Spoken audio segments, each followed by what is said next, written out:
Hola amigos de Wine News TV, les invito a conectar conmigo y con mis invitados en Wine News TV On The Go, un podcast que a su vez es un espacio donde aprenderás sobre el mágico mundo del vino a través de invitados de todas partes del mundo que nos contarán sobre sus proyectos para obsequiarnos de forma embotellada música, fuego y leones, como decía el gran maestro argentino Jorge Luis Borges en su poema Soneto al Vino.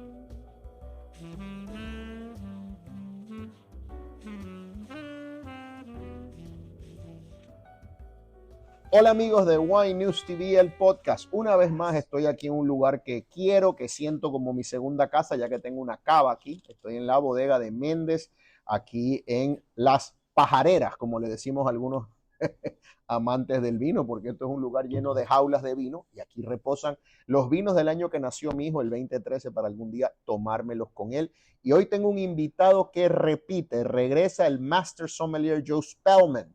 Estuvimos con él, como saben, haciendo contenido para otra bodega que por respeto a la bodega de Méndez no la voy a mencionar, pero es muy fácil que ustedes vayan a ver ese contenido. Ponen Joe Spellman, Wine News TV, lo van a ver en YouTube.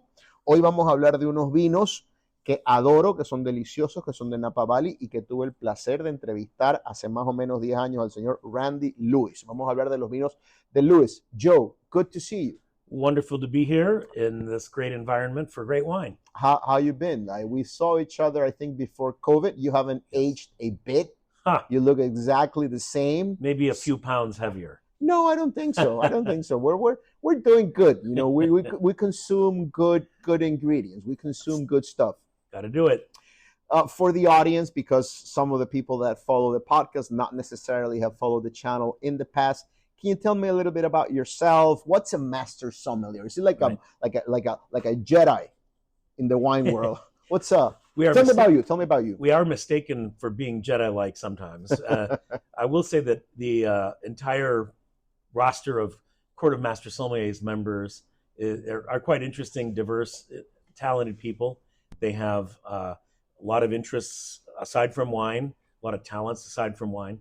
I came to wine out of an academic background, not really going through too many layers of school, but I was a humanities major at the University of Chicago and landed in my fourth year in a bar and restaurant that sold wine by the glass. So I had to learn about wine. Mm-hmm. I had learned history of Western Civ, and I had read a lot of great literature and had done theater and so forth, but I'd never really studied wine. We drank beer and whiskey, of course. I may have asked this before, but do you recall that moment in your life when you had that aha moment with a bottle of wine, with a specific thing that you said, Jesus, this is something that I want to do for the rest of my life? Do you have that special bottle? I absolutely do. And it was at the restaurant when I was first hired in. Not long after I started, we had a tasting of a Pouligny Montrachet by Domaine Le Fleuve. Oh, that blew my mind. Of course. Sent me to the Hugh Johnson Atlas of Wine, and there's this thing called Burgundy. Right. Burgundy's a place. Interesting. Burgundy's all these little subzones. Burgundy has all these classifications. And not every Pouligny Montrachet is created equal, and on and on and on. So that spurred me to think, well, there's something mysterious and wonderful and historic about wine. And then I took a wine class with a very important journalist in wine in Chicago at the time named Patrick Fagan, and away I went. So started being a little more focused on studying, and I worked in more and more sophisticated environments, different restaurants where I was tending bar and managing the wine program at the same time, or running the floor in the dining room. And one restaurant I was assigned to be a sommelier for the very first time was a restaurant called Maxime's in Chicago. Yeah, I've heard very about fine dining French restaurant that had been redeveloped by a guy named George Badonsky, who I revere still, the late George Badonsky, who had a huge Burgundy and other wine collection and trusted me to take care of the cellar when there was a change in his personnel. Out of the blue, he called me and said, Joe, you got a tuxedo? I said, yes. Oh, can you be at Maxime's tomorrow night? You're the new sommelier. I said, I don't know how to do that. He said, you'll be fine. And I did. It was sink or swim. And I've been pretty good in those situations, making do. And it worked out very well. I was very excited to be in that restaurant. Jean Joho was the chef. He had come over from Alsace, learned a lot from him. And then suddenly I moved away and kind of lost track of Chicago restaurant business for 2 years, but came back into it. And then I continued my path. And I ended up working at Charlie Trotter's, which at the time was certainly considered the haute fine dining experience. Yeah, the best chef in the world for a bit, yeah. And he initially was a little cool to me, and he had a great sommelier, Larry Stone, working his restaurant for a while. And I still revere Larry, of course. Yeah, an eminence in wine. And followed him in 1993. And that was the environment that was great for me to be working in a formal way to be good at service in the master sommelier techniques. And I had already been kind of working on tasting and working on more memorization, and it just crystallized everything I needed to know about hospitality. And I was lucky enough to pass the MS exam in 1996 on my second attempt. MS being master sommelier. That's right. What's the difference? This may be a very dumb question, but this is my show and I have the license to do this. What's the difference between a sommelier and a master sommelier? Well, a sommelier is a title of a job in a restaurant, like bartender or dishwasher or waiter. Sommelier, I guess more strictly, is a wine waiter or a wine steward.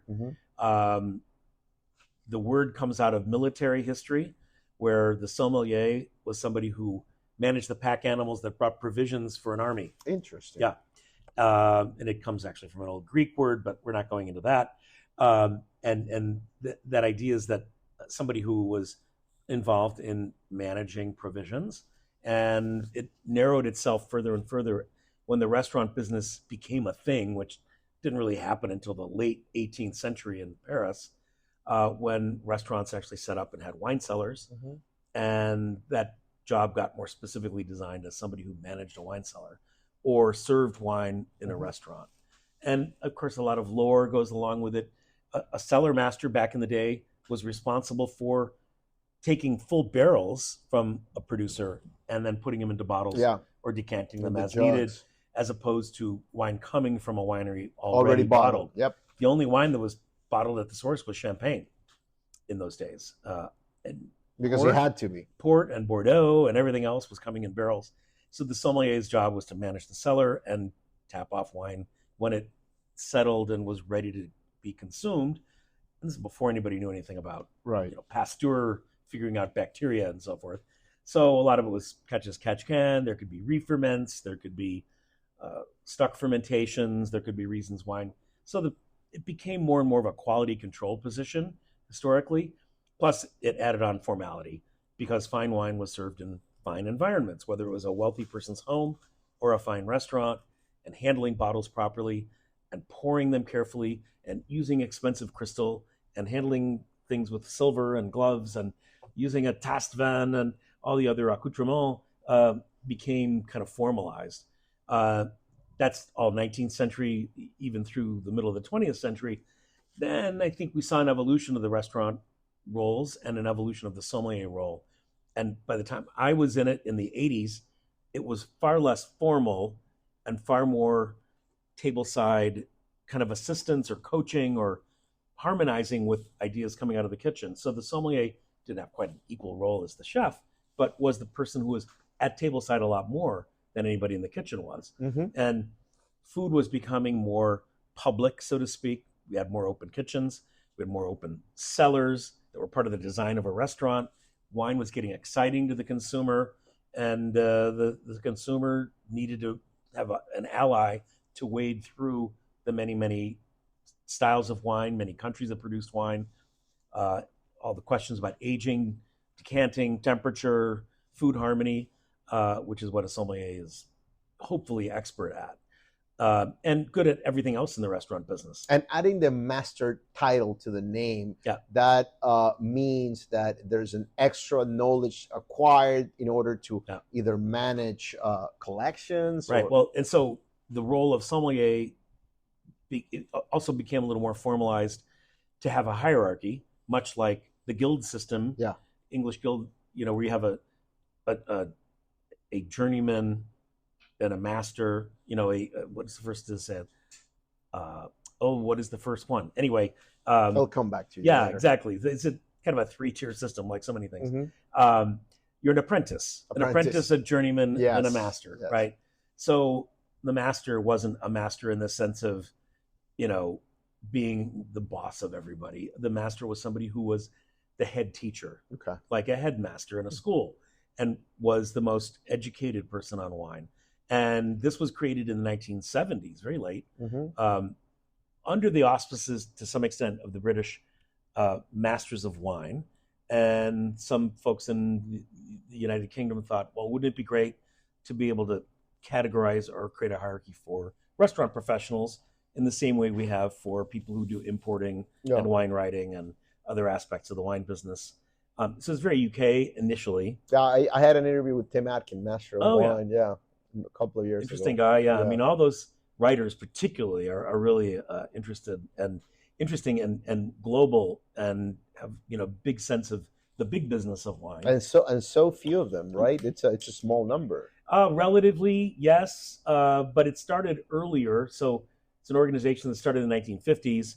So a lot of those people are no longer with us who were masters of wine, but they continue to pass a number every year. Excuse me, just as the Court of Master Sommelier does. The Court of Master Sommeliers, when I was taking the court courses in the early 90s, I think there were only about 10 or 12 in the United States who had passed the exam. The rest were all in England, about 50 or 60. And how many are there right now? So then I was the 29th American to pass the Master Sommelier exam. That was in 1996, so quite a while ago. And since then, another 160 have passed the exam, at least. And so I've lost there's track. 200 Master Somms in the United States. Just shy of that, yeah. And another couple, several dozen in Europe. You all fill in a middle-sized plane. So it's just so few of you guys. One of our members used to say, and this might still be true, that there are fewer master sommeliers than there have been people in space.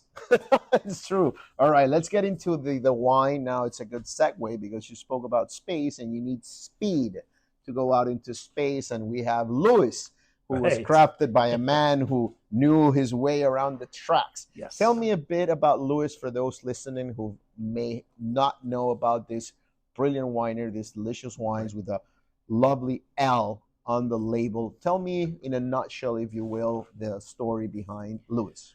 Right. Well, Randy Lewis was a high energy guy, a fast paced guy, was originally from the Southeast, grew up in and around Atlanta, ended up in the racing world, as you said, with an Indy team, and did some other racing with other teams over the years. But I think late in his career, or prime of his career, had a pretty bad accident and thought, man, this stuff maybe is getting, I'm getting a little dangerous for me. So he thought, well, I can still be involved in it in a way. But he also was starting to get involved in California business and got connected with some Silicon Valley people and had some investments and business relationships, and saw what many other people were seeing in the late 80s, early 90s, which was the boom of wine in California, and particularly of prestigious wine in the Napa Valley. And so he affiliated with the owners of Oakville Ranch, the Minor family, and started making wine there, and was very enticed by the possibility of having his own label. And so by about this was in 92 or so. So I assume that when he started eyeing Napa out, he had already become sort of a wine aficionado himself. I'm going to say he enjoyed a lot of wine before I ever thought about making it. Okay. Right? Yeah. And I'd say most people who get in the wine business do that. They're passionate about wine because they know the magic that it provides at a dinner table, or the thrill a flavor of wine can have among friends, and especially a very highly beloved wine or an iconic bottle that comes from an iconic place like a Bordeaux or a Champagne or something, or a Napa Valley for that matter. And so I think he was smitten with the idea and saw that there was growth potential, was able to make a wine under his own label for the first time in 94, and away it went because it immediately got great attention, and he helped promote it. Now, Randy was not only a fast car driver, he was a high energy human being amidst the press and the sommelier world around the country. And they went to top distributors, top restaurants with their wines early to promote them and get them placed. So this happened at Charlie Trotter's in the mid-90s. And we were just excited as hell to have them because they were intense wines. They were gaining a lot of visibility. I started doing wine blogging or wine communication as a novice, right? As an amateur, because I'm not a somm. I'm an attorney who happens to love wine and have this passion for journalism and communications in general. And I think I came across Lewis, or I first heard about it when I think it landed a 96 on Wine Spectator, one of those wines, about 14, 13 years ago, thereabouts. Mm-hmm. And Wine Spectator does not give a lot of 96, 97s. Correct. And I said, Lewis, and then I saw the label here, La Bodega de Méndez, and I said, I need to try this. And, these are unbelievable wines. This is a good segue. We'll keep talking about the winery. Let's get into the first wine. What do we have here, Joe? Right. So, and cheers. Cheers. Yes, the wines have evolved, of course, quite a bit. I think early on, Randy was primarily interested in making exciting, bold red wines with a depth of color and power and excitement of fruit. But along the way, I think, like many producers, started looking at other possibilities, other varieties. And so this is a Chardonnay, Napa Valley Chardonnay, sourced from nearby the production facility that Lewis has in the Oak Knoll district. Some fruit from that AVA as well as the Carneros AVA. And this is kind of a very rich and a full flavored style of Chardonnay that harkens back to the influence of a very important consultant named Helen Turley, who was very active with a number of wineries in the 80s and 90s, and still has influence over the production style of a lot of producers, in that going for ripe fruit, making the wine in a hands-off way with native yeast, leaving the wine on the lees after the yeast cells have done the job of fermentation, but keeping those lees in contact with the remaining wine and stirring them during the period after fermentation and through 100% malolactic. You're extracting as much flavor as you possibly can from the fruit and getting some flavor out of the barrels too.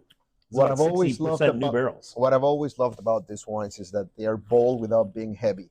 Mm-hmm. I mean, they're rich, they're intense, the aromatics, then it's a mouthful of flavor, but you still have, in this case, the acidity, the elegance, the finesse. Right. And the creaminess is not overbearing. It's not butter, but it's a touch of roundness. Absolutely. If you will. And this is something I am very cautious about, the way the perception that Chardonnay equals butteriness. No, not always. Certainly not in this case. And you're right. There have been Chardonnays that are too tropical of aroma if they're grown in a warm place, or they're picked too late. There are Chardonnays that misuse malolactic without the presence of lees and end up being too funky with that oiliness or butteriness or dairy flavors. It's monstrous. It's like olive oil. Here, you want it to be balanced. It is balanced, and you have the aromatics, and then on the palate, you may think from the nose that it could be a touch sweet, and it isn't. It's right. Balanced, but it's rich, and it has this quality of like this bruised golden apple sort of thingy. Yes. And then you're going to probably think, oh, there's going to be the sweetness of the apple here. But then you have that very well balanced by the acidity of the wine and the length, the persistency at the end after you ingest the wine. It stays with you as long. And then there's this freshness that sort of comes back, like this ginger note and this spice note. It's a gorgeous wine. Yeah, I've always felt that's a hallmark of a great wine, that in a way kind of deceives you. Yeah. You get one impression from the nose, as you say, all this appley note, a little bit of brown spice, you can tell the wine's very generous and open. Then you put it on the palate, and it's tart. Yeah. And it's got... it happens to me with great sherry. trust. I love sherry from Spain. Yes. So it happens sometimes that on the nose it's honey, and there's like mandarins, late nectarines, and then it's salty and chalky on the palate. A Fino, anyway. A Fino, I love those. This is a very, very nice Chardonnay. Love it. What would you pair this with? If somebody out there is listening and tells his wife, or she tells her husband, I'm going to Méndez and I'm going to get a bottle of the Napa Valley Chardonnay, what should we cook or eat tonight? Well, I think Chardonnay is quite versatile. It's why it became the most important white wine in restaurants for decades. It still is a very important part of the overall restaurant portfolio of flavors.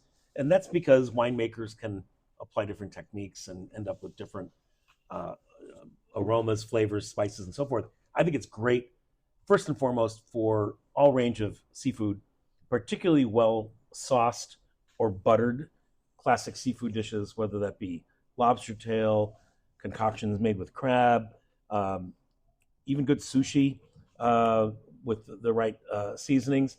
I wouldn't go too much daikon or too much heavy spice on it, but I think that the clarity of flavor helps cleanse any of those rich, oily flavors or buttery flavors you get out of a sauce. I have a question. This may be a curveball, Joe, but we have sauteed scallops too. In Puerto Rico, you've been here a couple of times. You love it. Some say that we have the longest Christmas in the world.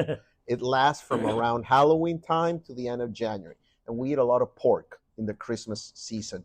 Could this withstand roasted pork? I think it can because it's big. You think it could? I think so. I think so too. I personally love working with pork, whether it's tenderloin or chops or lechón asado, mi gente que me escuchen. We call it vitamin P in my house. Vitamin P, I love that. This would be bacon, very, this would go very well with lechón a la varita here in Puerto Rico. Delicious. And I can tell that because of the acidity that it will stand the test of time. I would love to taste this wine 10 years from now. This is a 2022. It's young, but it's already resolved, if you will. Right. All right, let's get into just dry a little bit, I think, more over time. Yep. Let's get into the second wine. I've had this before, not this particular vintage, the Alec blend. Right. Tell me a bit about this one. So, Alex is named after Randy Lewis's grandson, and it's a blend based on Syrah. And it's been a little variations over the years. It's kind of an open idea to work with multiple varieties to achieve a certain texture and spice level without being as heavy as any of the Cabernets, which again are kind of first and foremost in the Lewis program. And there's no Cabernet Sauvignon in this, but there's a small amount of Cabernet Franc, which I think helps it with acidity and a little bit of an earthy note. But it's primarily Syrah, about 75%, 3/4 of it, and about 15%. I think it's 19% Merlot. Yeah. And then that helps lighten up the Syrah a little bit. Syrah grown in warm places tends to be pretty heavy, pretty intense in color, a lot of black fruit. But you want to get some of those notes out of Syrah that give you that give you black pepper. The cracked pepper, right. That Rhônish characteristic that most of us love. I mean, it's a very sommelier-oriented wine because Syrah has never really captured the fancy of the average diner. But sommeliers love to recommend it, particularly with pretty heady game dishes, well-spiced items, because there is a peppery note, a black fruit core to it, and then there's this little tartness from the Franc, little red fruit from the Merlot, and a little more weight from the Petite Syrah. It's only 3%. Yeah, and that varies every year, and not every year has Petite Syrah. I love the anise and the maraschino cherry note here, and then at the end there's generosity of fruit, immense fruit, not sweet, fruity fruit. It's fruit. It's very clean, bright, healthy fruit. It's like gobbles of fruit. And at the end, there's this sort of like spicy, minty, and something refreshing, flowery at the end. And there's a chocolate note, but not a milk chocolate, but a dark chocolate note, which is salty. And it's very sort of savory, if you will. Yeah. It's savory in spite of the fact that it's a big boy. I don't know if I made any sense at all. There's a drying sensation. Again, it's a wine that deceives with the nose with all that plush fruit. Then you get on the palate. It layers nicely, and then it resolves clean. There is a savory or almost a chalky, maybe not chalky, but more of a reminds me of the mineral Italian element. Reminds me a bit of that Italian word amaro. There's a drying sensation at the end that's a little bitter, but in a nice way bitter. Well, amaro is again sommelier language because most of us love amaro. I love amaro too. The bitters, sommeliers have broader palates. They want high acidity. They want big tannins from classic volume, grapes. Lots of volume. It's like a guitar player who loves volume and rock and roll, right? The other part of volume here, and it hides because the structure is so good, is the alcohol level. 15.5. It's well over 15. And you cannot tell. It's so well integrated that it doesn't feel aggressive. Yeah. So you want body and you want structure, and when those come together, they work together to feel like, they don't cancel each other out, but they balance each other well. And that's what I think a great wine like this that's judiciously blended. It's the only wine, incidentally, that where Lewis uses any American barrels. It reminds me for a small portion of pie filling, but this forest fruit where you have the whole fruit, even the green components of it, which give the bitterness to the fruit. This is lovely. It's a big, chunky wine, but it's not disjointed. I agree with you that it's got a lot of flavor and a lot of length, but it doesn't feel out of balance. No, it doesn't. And 100% Syrah wood, I believe. A whole set of things happening here. There's that bacon fat. There's this olive thingy happening, tapping at. It's an interesting wine. This is a type of wine that if you open a bottle with a friend, probably the fourth or fifth glass is going to be different than the first. It's going to be a totally different wine after a bit. No question about it. And these wines, these red wines from Lewis Cellars especially, benefit from time in bottle and then air at the time of service. So decanting or pouring into a very wide glass helps them. You know that I tried here in Méndez. I have one of these cellars on the second floor, and my only son was born in 2013, which was a fantastic vintage in Napa, as you know. Yes. And it was the wine of the year. And I know, and I was not able to buy a bottle of the Lewis because it sold out. The allocation evaporated. It evaporated. So I have a whole bunch of 2013s bat for Lewis. Maybe with a connection of yours, I can get a hand at a bottle later on in time when I visit Napa. I was in Spain for a whole month in June. I'm going to Argentina and Chile in March, and hopefully I'll go to Napa for 2025 vintage. So we'll stay in touch. Dennis Bell, Randy's stepson, who runs operations at the winery and has for 25 years, tells the story that, when the 2013 vintage Cabernet Sauvignon was named Wine of the Year by Wine Spectator in 2016, it was long sold out. Yeah. They had to buy it back from their customers and able to show it at Wine Spectator's event. Yeah, the event, of course. That they, had crowned the wine. So it created a bit of a PR problem, I think, but I'm sure they worked it out. Which was the winner, the regular bottling or the reserve? The normal Cabernet Sauvignon. The normal Cabernet. Right. That's the one we're going to have now, the last one, right? That is, exactly. Okay, so we're a few years younger, obviously. So we're going to go to the last wine of this tasting. This is the Napa Valley Cabernet Sauvignon. Which vintage is this, Joe? 2021. 2020. It says here 2020. It's 20. Oh, we have a 20. Excuse me. We have a 20. Okay. What can you tell me about the vintage? Right. For those wine geeks out there who want to know about how did the 2020 Cab behave in Napa? Anybody who follows wine knows that 2020 was a challenging vintage in Napa because of the devastating fires that occurred a lot through northern and the mountain areas of Napa. So Spring Mountain, parts of Howell Mountain, up near a lot of Calistoga vineyards, a lot of properties even on the valley floor. Either the building was destroyed or severe damage, at very least by smoke, to vineyards. So a lot of wine that would have been made that year could not be harvested and was not made. And wineries that chose to make it had to be very, very careful. I think Lewis had some advantages by having some sources in southern Napa to be able to salvage a vintage. And you can look at this wine, it's quite opaque. So this is consistent with... I skipped that part. Sorry. Style. I was a little thirsty. This is a delicious wine. The style of what we do, but I think there was a lot less of it made, and it was a vintage that had to be carefully sourced and blended to make sure there was not a smoke taint problem with the fruit that had come in. And I think the winery was far enough from fire that it didn't experience those smoke issues during the barreling and maturation. Yeah, you definitely do not detect anything related to the fires. Some wines, they say, that have this smoky note to it. I don't know if it's related or not to the fires. What I detect here in this wine is that it's a baby. I mean, in the aromatics, the middle one, the Alex blend, is much more, open and extroverted on the nose. This is a baby. We're committing a crime right here. This is going to be ready in probably a decade. It's delicious. Right. Don't get me wrong, but it feels so plush, so round. It's like when you see this football player when they're 15, 16, and you tell to yourself, oh, he's going to be a beast when he grows up. He's going to be amazing. What's because this is a big, layered, rich, concentrated wine, but it's not hot. It doesn't feel hot on the palate. Again, we're north of 15 in terms of alcohol. Right. It's integrated, but I get this massive chunks of fruit on the palate. So that's the style that the winery goes for? Well, always pushing ripeness and picking relatively late compared to what other producers would do, picking very carefully within the vine itself in the fruit zone. So only clusters that are uniformly ripe will be taken off the vine. So that's all done by hand, of course, by the picking crews that go out.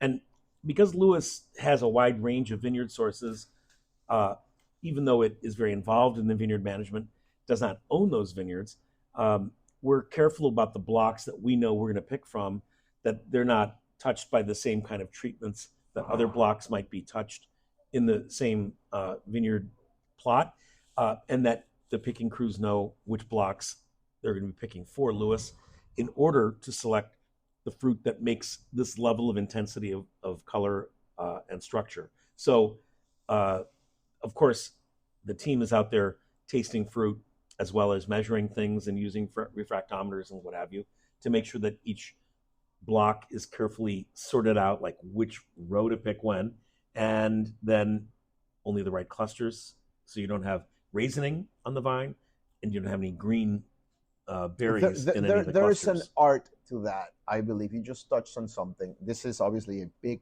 chunky, massive wine in terms of alcohol and fruit, but it's still fruit. It's not passed or dried fruit. It's not like, Right. Raisins, and you touched on that. Very plush. The tannin structure there is massive, but it's elegant and it's fresh. I mean, there's this drying astringency at the end. I think this is with a piece of steak. It would be amazing. All right, so before we wrap up, we're already past half an hour. I don't want to bore people out. This is usually their commute to work, 30 minutes or less. So you guys make other wines as well. Can you touch on those for a bit for those out there? Right. Because we have audience, we have followers in about 35 countries. So if they come across, do you know the answer to this? How many countries is Lewis in? I don't offhand, but Okay. I am fairly certain we do have some international business in the Caribbean for sure, in other islands, no doubt Northern Europe, maybe very selective, but Yeah. Asia, likely a bit of business in Canada, but export Mostly is it's a US, very right? small percentage of the overall business. So what's in the, aside from Mason, I have the bottle right in front of me. What other wines you guys make? Right. So there are actually 4 Cabernet-based wines currently in the market. Mason's is the primary, or I guess entry-level Cabernet Sauvignon blend. And again, the Cabernet Sauvignons are all selected from a similar range of vineyard sites throughout Napa, from as far north as Calistoga to all the way down to Oak Knoll for certain Cabernet sites. From within that collective of different blocks, we'll maybe take the less tannic potential wines, younger vines, that'll become Masons, matured in barrel just like the other wines, and selected out at a later point to be bottled as Masons Cabernet. The other one besides the Napa Cabernet that we just talked about is the Reserve Cabernet. Reserve, right. This is, again, certain blocks that have been shown to be much more powerful in extract color, concentration, and tannin, very importantly. That dry extract feature makes this wine much more intense on the back palate, even than the normal Cabernet is, and gives us a lot more potential for aging. A very long plateau where the wine can be enjoyed for 10 to 25 years. Aside from that, there's a wine called Cuvée L that's almost a trophy-ish Cabernet-based blend with a lot of power that is in a different bottling. To be honest, I haven't even tasted that, so I don't have much more comment on it. And then in addition to the Cabernet-based wines, there are very small productions of Syrah and Merlot that are available only through the winery. There's a bit of Sauvignon Blanc, which is quite good and pretty concentrated style of Sauvignon Blanc. Tiny touch of honey because there's some barrel influence, but it's 100% Sauvignon Blanc. No Semillon. From a single vineyard. Yeah, Okay. it's all Sauvignon Blanc in the Oak Knoll district. And then aside from the Napa Chardonnay that we talked about earlier, we also have a Sonoma Chardonnay, all the fruit of which is grown in Russian River. It's a vineyard that Randy Lewis personally oversaw to be planted for use by Lewis. And within another part of Sonoma viticulture, there's a single vineyard called Barcalia Lane, but that's, again, a winery-only single vineyard wine. So basically, there are these 3 Chardonnays, there are 4 Cabernets, a couple of other varieties and blends. And as we go down the line, I think this will evolve. That was my other question. Are you guys working on something like new in researching, or maybe sharing best practices with your friends from Paso Robles? I know you have a piece of your heart there. Well, one thing that we've done in these early years is acquired really solid parcels of great vineyards. Okay. So Lewis now has 2 estate vineyards, actually 3 parcels in different parts of Napa that we own and control that were already existing vineyards. One of them has some room to grow. They're basically Cabernet vineyards, all of them. Cabernet Sauvignon, that is. Some of that could be diversified in a couple of blocks into other Bordeaux varieties. It's what it's known for. I mean, I associate Lewis with Cabernet. It's powerhouse for you guys. So we'll control more of our own fruit going forward, and I think that's an interesting factor in the planning of the future. And again, that is mostly going to be Cabernet Sauvignon. But there's possibilities of working with other varieties, as always. We have a new facility. We acquired the Robert Sinsky winery, the production building and visitor. Did you acquire the vineyard from Sinsky? It's very complicated. Okay. No, we did acquire. They make some good Pinot Noir. I've had it. So Rob Sinsky, I've known for decades. Yeah, I've had his wine. He's all into farming biodynamically in Carneros, and he will continue farming that land and make Pinot Noir there. Right. Which has nothing to do with what we do. Of course.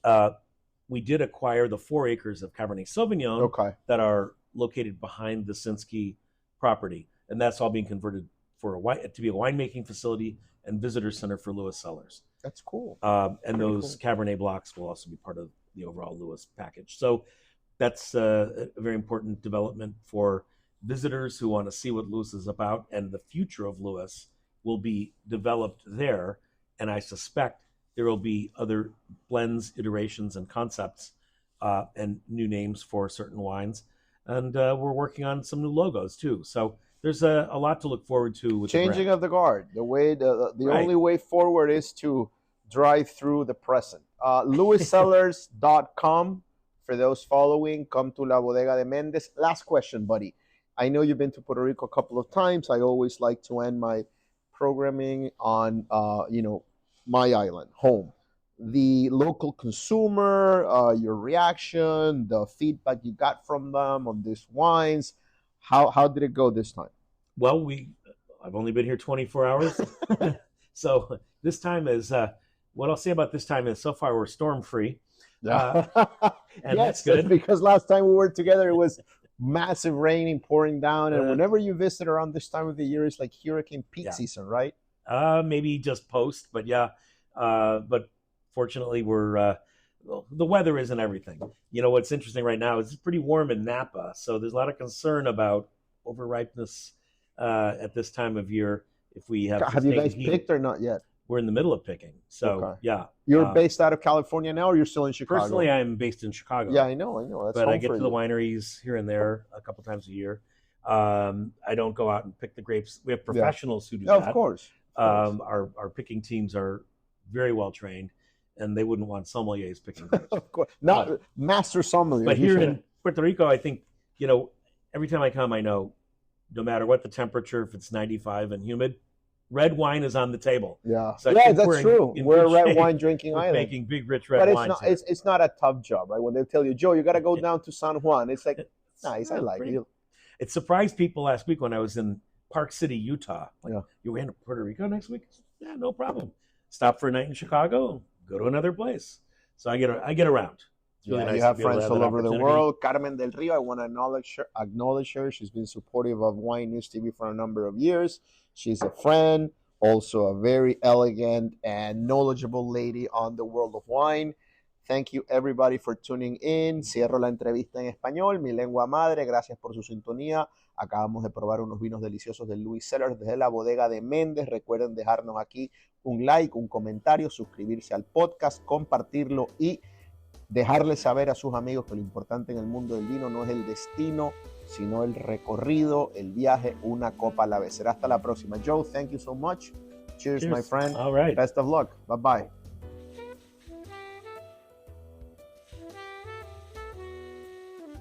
Este fue el episodio de hoy. Recuerda dejarnos una reseña para que nos ayudes a crecer, suscribirte y recomendarnos con tus amigos amantes del vino. No importa cuán avanzado estés en el recorrido de enamorarte de aquello que decían sobre el vino. Son uvas transformadas en poesía. Aquí hay espacio para todos. Salud y como siempre, dale share.